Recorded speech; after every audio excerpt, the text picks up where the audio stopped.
bạn Su đang chơi ở ngoài sân nè. Cái đó gì vậy Su? Chơi trò chơi gì à? Vậy hả? Kìa. Ôi có con gì kìa mấy bạn ơi. Là một con rồng và một con khủng long bộ chúa. Các bạn thấy không? Ê, trời chuyển mưa dữ rồi. Thấy không? Các bạn thấy không?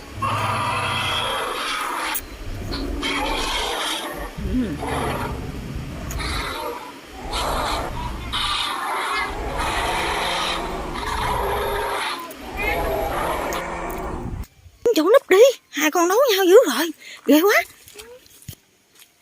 Ui, núp đó đi, núp. Ui, núp này mấy bạn ghê lắm nha. Các bạn đón thử coi con rồng với con khủng long con nào sẽ chiến thắng.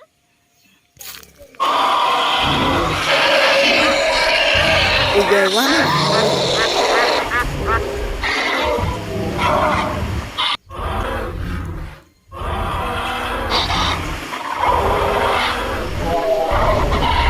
Con khủng long hung ác kia, ngươi định đến đây để phá hại dân làng ư?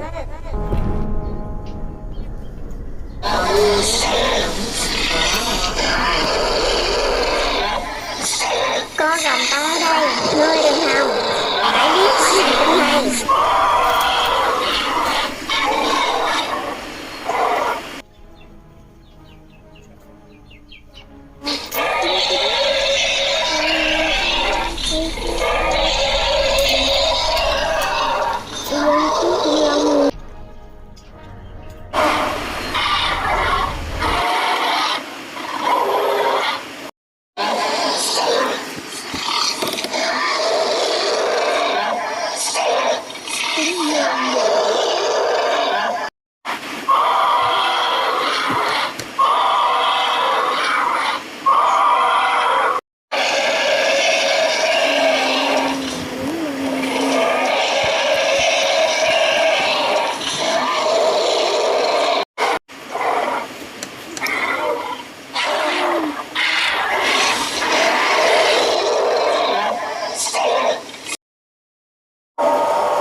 Khủng long Nha Ngát đã được tiêu diệt rồi các bạn ơi.